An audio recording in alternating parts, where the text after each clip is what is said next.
네, 여러분 한 주간 평안하셨습니까?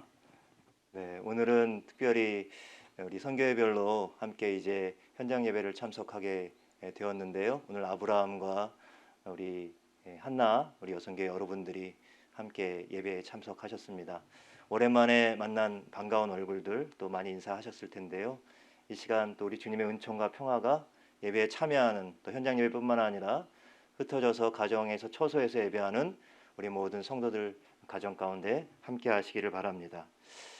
지난 주간에는 무엇보다도 이 백신 접종에 관한 이런 소식들이 이제 본격적으로 많은 사람들이 주변에서 예약했다고 그리고 백신 주사를 맞았다고 하는 분들이 이제 본격적으로 늘어가는 그런 시기였던 것 같습니다. 여전히 확진자 수가 줄어들지 않고 소강 상태에 있지만 질서 있게 이 백신 접종이 잘 이루어져서 불안하고 답답한 우리의 일상이 풀리고 우리도 함께 모여서 이렇게 함께 예배하고 또 교제하고 또 교회 안팎에서 또 하나님께서 우리에게 주신 귀한 소명들 섬기고 나누는 귀한 섬김들을 감당할 수 있게 되기를 다시 한번 기대해 봅니다. 올을 이제 가정의 달로 우리가 주로 전통적으로 지켜왔는데 이 코로나 때문에 이렇게 작년과 올해 그렇게 좀 활발하게 또 활기차게 우리가 이 가정의 달을 보내진 못한 것 같습니다. 그래도 사회에서뿐만 아니라 또 교회에서 또 여러 공동체에서 이 가정의 달을 이 5월 달에 지키는 이유가 있을 것 같습니다. 그것은 아마도 이 시기가 가장 왕성하게 우리 대자연이 생명이 움트고 그리고 자라가고 열매를 맺는 그런 시기이기 때문이 아닐까 싶습니다. 정말 하나님께서 창조하신 이 대자연의 이 생동감과 이 생명력이 코로나로 주춤한 저와 여러분 또 우리들의 가정과 또 우리의 교회와 우리의 공동체 위에 깃들기를 간절히 기도합니다. 지난 5월 둘째 주일이 원래는 어버이 주일이었는데요. 그날이 우리 임직식이 있는 관계로 이 어버이 주일의 좀 의미들을 함께 살피고 또 함께 또 축복하는 시간들을 갖지 못했는데 오늘 이제 마지막 주일을 보내면서 마침 우리 아브라함과 한나의 어르신들을 현장 예배에 초청하면서 우리 어르신들 또 어버이에 대한 그 마음들 또 노년에 대한 그런 말씀을 함께 나누려고 준비했습니다. 말씀을 또 준비하면서 기도하면서 어르신들뿐만 아니라 사실은 우리 모든 세대가 인생의 이 노년기 또 황혼기를 향해서 지금 더 나아가고 있는 상태에 있다고 하는 것을 기억하면서 바로 우리 모두를 향한 하나님의 위로와 또 소망의 메시지가 되기를 바랍니다. 현대사회의 특징 중에 한 가지는 바로 이 노인 계층이 급속도로 지금 증가하고 있다고 하는 것입니다. 이것은 비단 우리나라의 문제만은 아니고요. 전 세계적인 추세입니다. 그럼에도 불구하고 우리나라는 특별히 더 급속도로 이 노령화가 계속되고 있는데요. 65세 인구가 매년 4.4%가 증가하고 있고요. 이런 추세로 앞으로 5년 뒤인 2026년에는 65세 이상의 인구가 총 인구의 21%를 차지하게 돼서 초고령 사회로 진입할 것이라는 예측이 나오고 있습니다.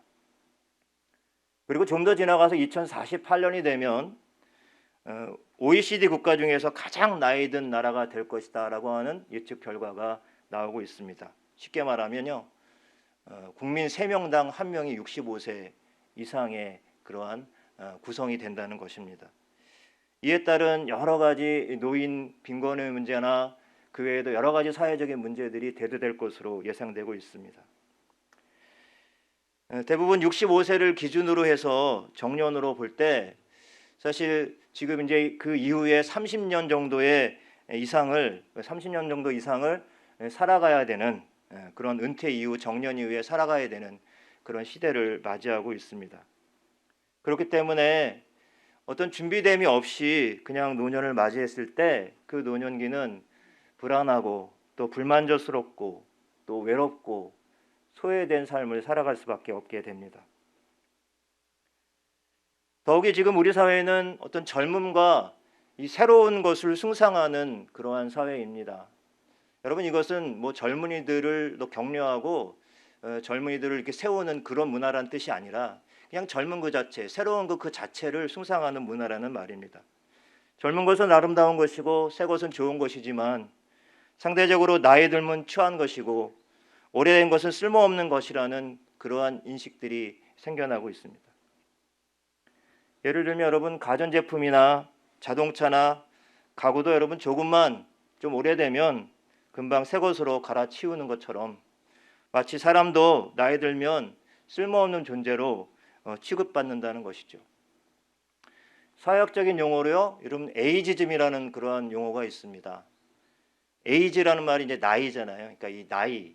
근데 이 에이지즘은 주로 노인 차별이나 연령주의로 번역이 됩니다. 특별히 우리 사회가 급격한 고령화로 인해서 이 노인들의 비중이 커지다 보니까 이 노인들에 대한 편견과 그리고 차별과 무시가 늘어나는 그런 사회 현상이 나타나고 있다고 하는 것입니다.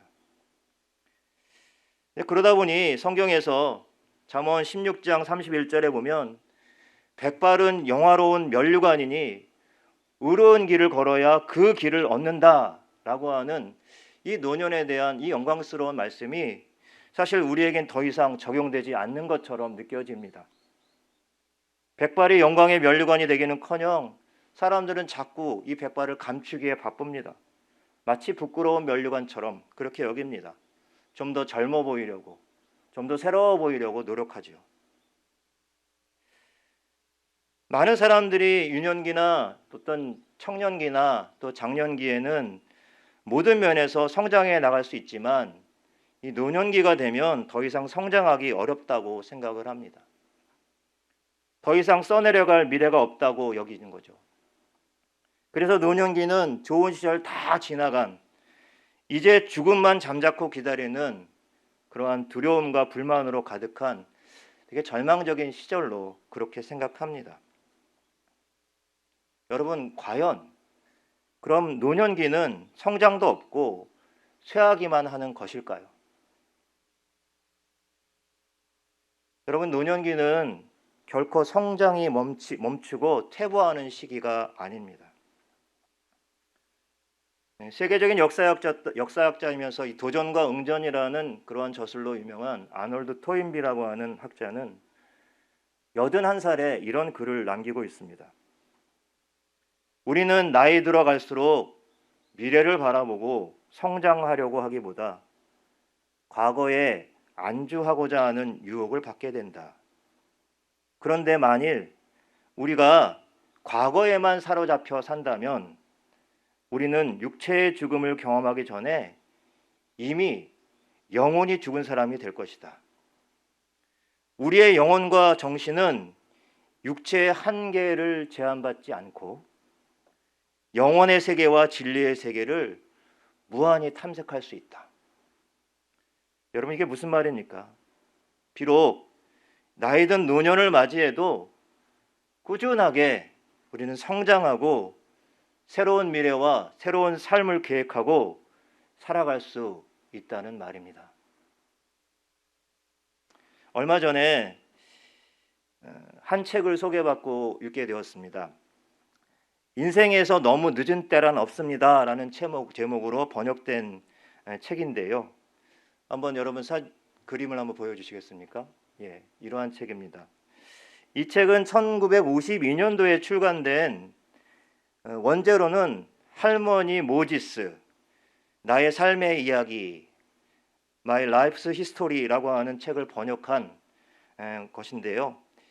미국의 국민화가로 알려진 모지스라고 하는 할머니가 무려 92살에 생을 정리하는 마음으로 자신의 인생을 회고한 그림과 글을 함께 실은 그림 에세이입니다.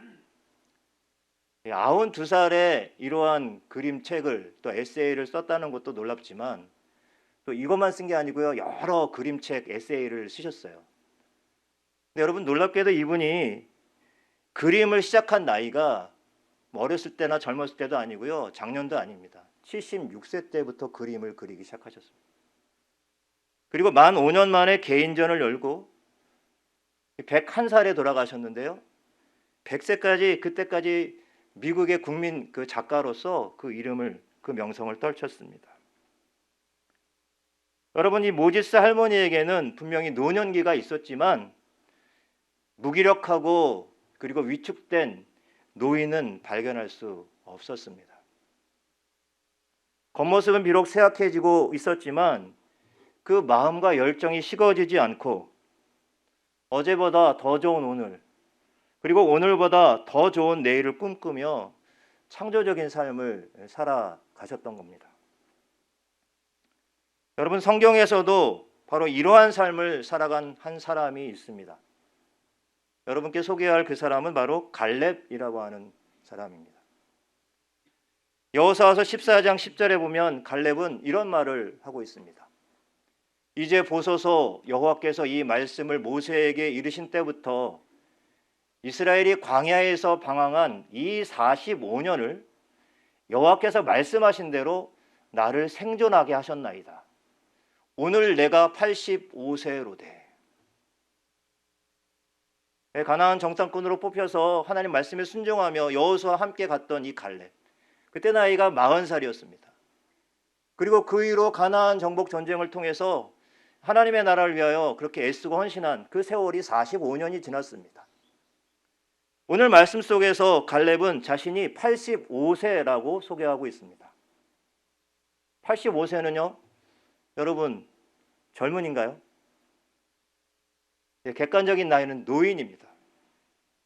그런데 여러분, 놀랍게도 이 갈렙이 이제 이어지는 그 갈렙의 말 속에는 어디에도 무기력하고 그리고 위축된 노인의 모습이 발견되지 않습니다. 11절과 12절 말씀을 제가 다시 한번 읽어드리겠습니다.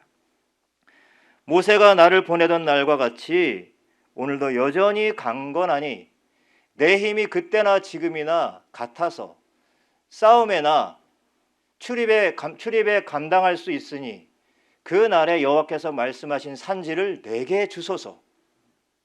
당신도 그 날에 들으셨거니와 그곳에는 아낙 사람이 있고 그 성읍들은 크고 견고할지라도 하나님이 나와 함께 하시면 내가 여호와께서 말씀하신 대로 그들을 쫓아내리이다 하니. 아멘. 여러분, 이 상황은 이 가나안의 정복 전쟁이 다 끝나고 이제 땅을 분배하는 그런 과정까지 거의 다 끝날 무렵입니다. 이때 85세의 노인 갈렙은 아직 정복되지 아니한 가장 험난해서 누구도 정복하지 못한 그 땅, 나중에 이게 헤브론으로 알려지죠. 이 헤브론 땅을 내가 정복하겠다, 지금 여호수아에게 말하고 있는 것입니다. 여러분, 오늘 말씀해 보면 갈렙은 비록 나이 들었지만 여전히 육체적으로도 강건함을 유지하고 있었던 것으로 보여집니다. 근데 여러분, 더 중요한 것은 무엇입니까? 더 중요한 것은 갈렙의 마음이 죽지 않고 그 중심이 굳게 견고하게 살아 있었다는 것입니다.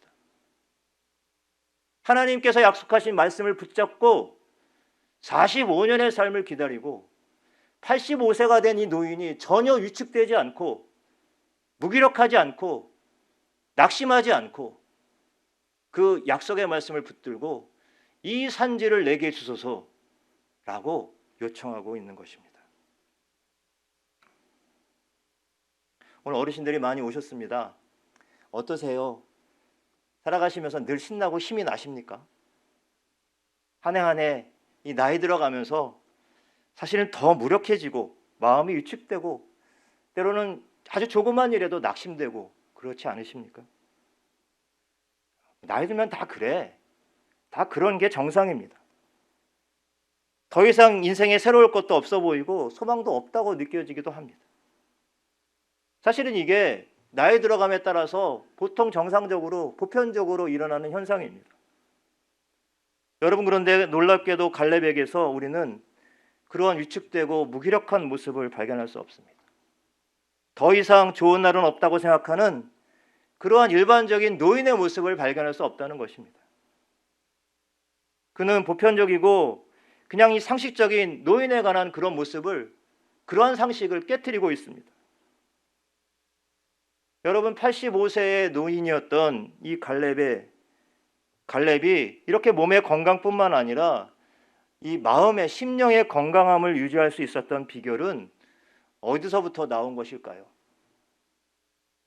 그가 그냥 건강 관리 잘해서, 아니면 마음 관리를 잘해서였을까요? 그렇지 않습니다. 오늘 10절 말씀, 14장 여호수아 14장 10절 말씀에 보면 하나님이 나를 생존케 하셨다라고 말씀하세요. 하나님이 나를 지금까지 살아남게 하셨다. 옆에 친구들은 다 죽었어요. 하나님이 지금 살리신 목적과 이유가 있지 않겠는가?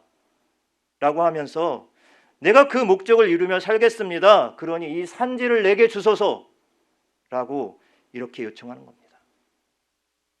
비록 험하지만 우리 하나님이 함께 하시면 내가 여호와께서 말씀하신 대로 그 헤브론의 그 이방 민족들을, 가나안의 족속들을 그 산지에서 쫓아내겠습니다 라고 말하고 있습니다. 이러한 갈렙의 말과 그 갈렙의 삶을 가만히 보면 사실 우리들에게 있어서 오래 건강하게 행복하게 사는 것 그 자체가 중요한 것이 아니라 분명한 목적과 사명을 가지고 살아가는 사람들에게 하나님이 오히려 장수하고 건강하게 생존할 수 있는 그 길을 열어주신다는 것을 알 수가 있습니다. 여호와 하나님께서 지금까지 자신을 생존하게 하셨다는 믿음이 갈렙으로 하여금 그 45년의 험난한 세월 속에서도 위축되고 무기력해지기 쉬운 이 노인의 마음을 몰아내고 젊은이와 같은 청년의 기상과 마음으로 새로운 사명과 새로운 앞길을 향해서 나아갈 수 있게 하셨습니다. 여러분, 우리는 우리가 태어나면서부터 매 순간 삶 속에서 왜 이 세상에 태어났는가 묻고 또 물어야 합니다. 특별히 여러분 노년의 삶을 살아가시는 우리 성도 여러분들, 하나님께서 지금 이 순간까지 나를 생존하게 하신 그 이유와 목적이 분명히 있을 것이다. 그 믿음을 갖고 그저 과거나 현재에 안주하는 삶이 아니라 보다 더 새로운 그 날, 우리 앞에 놓여진 그 가장 좋은 새로운 미래가 우리에게 펼쳐질 것이라는 믿음으로 그렇게 살아갈 수 있기를 바랍니다. 여러분, 사도 바울도 자신에게 주어진 삶 속에서 하나님이 자신을 살리시고 자신에게 주신 사명과 목적의식이 있었기 때문에 어떠한 고난과 역경 속에서도 흔들리지 않고 감사와 찬송과 기쁨의 삶을 살 수 있었습니다. 여러분, 사실 고린도 후서를 쭉 읽다 보면 바울이 얼마나 많은 험난한 고난의 여정을 갔는지 우리가 볼 수 있습니다. 특별히 고린도 후서 11장에 보면요, 그가 숱하게 죽음의 고비를 넘기고 많은 위협 속에서 이 복음을 전하면서 받았던 고난을 쭉 나열하고 있습니다. 그러나 그가 이러한 고난과 거의 죽음에 가까운 거의 죽을 뻔했던 그러한 기억들을, 그 고난의 과정들을 이겨내고 견뎌내면서 그 사명과 복음의 삶을 살 수 있었던 그 이유는 그에게 영원한 나라, 하나님의 나라에 대한 갈망하는 마음이 있었기 때문입니다. 그래서 오늘 본문 말씀 마지막 16절, 18절에서 사도 바울은 이렇게 고백하고 있습니다. 제가 새번역 성경으로 다시 한번 읽어드리겠습니다. 그러므로 우리는 낙심하지 않습니다. 우리의 겉사람은 낡아가나 우리의 속사람은 날로 새로워집니다. 지금 우리가 겪는 일시적인 가벼운 고난은 비교할 수 없을 정도로 영원하고 크나큰 영광을 우리에게 이루어 줍니다. 우리는 보이는 것을 바라보는 것이 아니라 보이지 않는 것을 바라봅니다. 보이는 것은 잠깐이지만 보이지 않는 것은 영원하기 때문입니다. 아멘. 노년기에 접어들었던 사도 바울, 이 고린도후서는 3차 전도여행 이후에 쓰여졌죠. 노년기에 한참 접어들었던 바울은 그의 앞에 보이지 않지만 영원한 하나님 나라가 점점 다가오고 있다고 하는 그 마음으로 매일매일 하루하루의 삶을 희망과 감격 속에서 살아갈 수 있었던 것입니다. 19세기 영국의 유명한 시인으로 알려진 로버트 브라우닝은 자꾸 이게 나이가 들어가면서 점점 이 죽음에 대한 공포, 죽음에 대한 두려움 가운데 시달리고 있었다고 합니다. 그가 이렇게 죽음에 대한 두려움으로 시달리고 헤매고 있을 때 마침 벤자민이라고 하는 중세 유대 랍비의 가르침에서 큰 위로와 영감을 얻게 됩니다. 벤자민이라는 중세 유대 랍비, 아마 그를 통해서 아마 그가 이제 이 영감을 얻게 되었을 텐데요. 이 벤자민이라는 유대 랍비의 가르침은 이런 것입니다. 인생의 황혼기를 기쁨과 희망 속에서 맞이하라. 삶의 마지막 시간을 초조와 우울과 불안으로 보내지 말고 열심과 정열 속에서 보내라. 삶의 마지막 기간인 노년기는 가장 좋은 시간이다. 하나님을 믿고 두려워하지 말아라. 이 가르침을 이 브라우닝이 접하고 여기서 위로와 큰 영감을 얻게 됩니다. 그리고 곧바로 그의 아내에게, 그 아내도 역시 유명한 시인이었는데요, 엘리자베스 브라우닝에게 이 영감과 이 위로를 얻은 그 마음으로 시를 그 아내에게 선사합니다.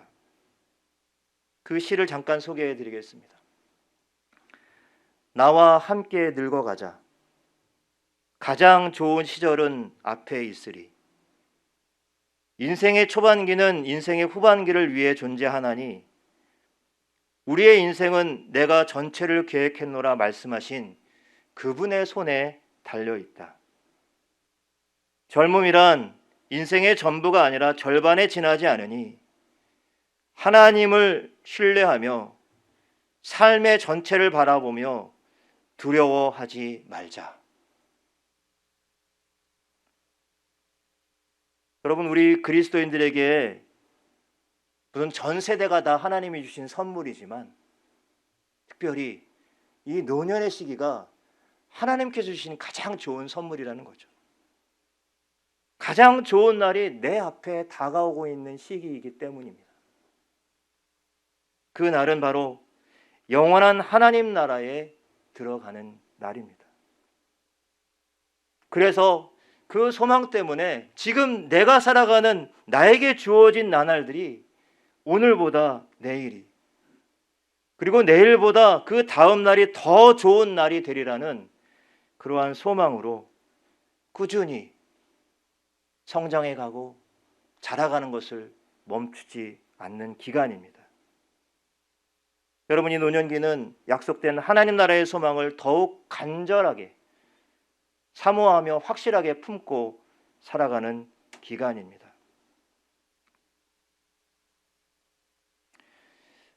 올해 초에 사망한 미국 CNN 방송의 저명한 앵커였던 레리 킹이라고 하는 사람은 전 세계적으로 가장 영향력이 있는 방송인이었습니다. 지난 60년간 전 세계 각층의 5만여 명을 인터뷰를 했는데요. 근데 이분이 인터뷰할 때마다 빼놓지 않는 질문이 있었습니다. 그것은 우리는 죽은 뒤에 어떻게 될까요? 라고 하는 질문이었습니다. 아마 그가 자신이 9살 때 부친을 잃은 뒤부터 이 레리 킹은 평생 이 죽음에 집착해왔고, 또 어떤 기자가 가장 두려워하는 것이 무엇인가라고 묻는 질문에 이 레리 킹은 내가 유일하게 염려하는 것은 죽음이라고까지 대답을 했습니다. 여러분, 죽음의 문제는 뭐 유명한 레리 킹 같은 사람의 문제이겠습니까? 바로 우리들의 문제이죠. 이 세상에 태어난 우리들은 아무리 건강하게 오래오래 살아도 뭐 안티에이징이니 뭐 항노화니 노화 방지니 이런 얘기를 해도 우리는 나이 들어가고 노화되고 결국은 이 죽음을 직면해야 하게 될 것입니다. 이 죽음은 모든 인간들에게 두려움과 공포의 대상이고 모든 인류의 역사 가운데 늘 폭군처럼 인류를 다스려 왔습니다. 그러나 여러분, 오늘 본문은 우리에게 무엇을 말씀해 주고 있습니까? 우리 믿는 사람들에게는 예수 그리스도의 대속의 죽음과 부활을 통해서 예수 그리스도의 생명이 바로 우리 가운데, 우리 몸에 나타난 바 되었다. 비록 질그릇처럼 때론 우리가 질병이나 아니면 죽음과 같은 이런 것으로 깨어지기 쉬운 존재들이지만 참 보배이신 예수 그리스도를 질그릇과 같은 우리 안에 담을 때 예수 그리스도의 생명이 바로 우리들 안에서 하나님의 큰 능력이 되는 줄로 믿습니다. 그래서 더 이상 이 죽음은 폭군처럼 우리를 지배할 수 없습니다. 오히려 죽음은 영원한 하나님 나라로 들어가는 관문이고 하나의 과정일 뿐입니다. 그러기에 믿음의 사람들인 저와 여러분, 우리들은 비록 나이 들고 분명히 쇠약해지는 노년기를 맞게 될 것이지만 결코 그 시기가 단지 두려움과 불안과 공포의 시기로 허비되어서는 안 되는 것입니다. 오히려 가장 좋은 날을 앞에 두고 살아가는 사람들임을 기억하면서 어떤 상황 속에서도 위축되거나 무기력한 태도로 살아가는 것이 아니라 갈렙처럼 청년의 기상과 마음으로 하루하루 주어진 삶을 최선을 다해서 살아가는 아름다운 노년을 준비하며 살아낼 수 있기를 바랍니다. 마지막으로 여러분, 그렇다면 아름다운 노년은 구체적으로 어떤 것일까요? 오늘날 가장 영향력 있는 목회자로 알려진 미국의 베들레헴 침례교회의 존 파이퍼 목사님은 물론 미국에 있는 성도들, 교인들을 대상으로 해서 이런 말씀을 하셨겠지만 오늘 우리들에게도 동일하게 적용되어지는 말씀인 것 같습니다. 대부분 그리스도인들이 꿈꾸는 행복한 삶이란 그냥 직장에서 돈 많이 벌고 자녀들 잘 되고 은퇴 후에 건강하고 안락하고 편안한 여가를 즐기다가 천국에 안착하는 것이라고 그렇게 말하고 있습니다. 그러면서 과연 이러한 삶이 정말 행복하고 성공적인 삶인가 아주 단도직입적으로 도전하고 있습니다. 그러면서 이 존 파이퍼 목사님은 단호하게 이렇게 말합니다. 우리가 생각하는, 우리 그리스도인이 생각하는 그러한 삶, 그냥 단순히 행복하고 안락한 노예의 삶을 살아가는 그러한 삶은 아름다운 노년이 아니라 오히려 그러한 삶이 비극적인 삶이다 라고 말하고 있습니다. 그래서 이러한 삶을 동경하지도 말고 쫓아가지도 말라고 말하죠. 좋은 집, 좋은 차, 좋은 가족, 좋은 직장, 은퇴 후 여유로운 여가 생활을 즐기는 것이 전능하신 창조주 하나님 앞에 서기 전에 당신의 모습이 아니길 바랍니다. 이렇게 설교합니다. 그러면서 이러한 삶을 쫓아가는 삶은 비극적인 삶이고 그러한 삶에 시간을 낭비하지 말라는 메시지였습니다. 여러분, 우리 앞에 놓여진 가장 좋은 날이란 단지 우리의 안락한 노후 생활이 보장되는 그러한 날이 아닙니다. 사실 그러한 삶은 그리 큰 의미도 없고 그냥 무조건 자기 자신만을 위한 삶에 불과합니다. 하나님이 우리에게 바라시는 삶이란 오히려 우리가 조금 더 손해를 보더라도 우리 자신의 삶을 불살라서 어두운 세상의 빛을 밝히는 것입니다. 그리고 필요한 곳에 우리가 가진 은사든 재능이든 물질이든 그것들을 함께 내어주고 나누는 삶을 살아가는 것입니다. 오늘도 자신이 살아있음의 이유와 목적을 하나님께 묻고 그 사명을 쫓아서 살아가므로 여러분, 하나님 앞에서 그리고 내가 속한 공동체와 세상 속에서 허비하는 인생이 아니라 진정으로 의미 있고 가치 있는 인생을 살아가는 저와 여러분, 그리고 그 아름다운 노년을 살아가는 우리 모든 우리 어르신들이 되기를 간절히 축복합니다. 기도하겠습니다. 하나님 아버지, 우리의 인생과 삶이 그저 안락하고 평안한 노년을 기대하며 살아가는 삶이 아니라 때로는 좀 힘겹고 부담스럽고 손해보고 어려워도 하나님이 기뻐하시는 그러한 아름다운 노년을 지향하며 살아가게 하여 주시옵소서. 노년의 기간을 살아가는 성도들에게 갈렙처럼 때로는 바울처럼 젊은이들의 마음과 열정으로 새로운 미래를 맞이할 수 있는 용기를 더하여 주시옵소서. 그래서 하나님 보시기에 정말 아름다운 노년의 삶을 살아가시다 가장 영광스러운 하나님의 나라를 선물로 받는 복을 허락하여 주시옵소서. 이 복을 오고 오는 모든 세대들도 함께 누리며 받는 은혜를 누리게 하여 주시옵소서. 예수님의 이름으로 기도드립니다. 아멘.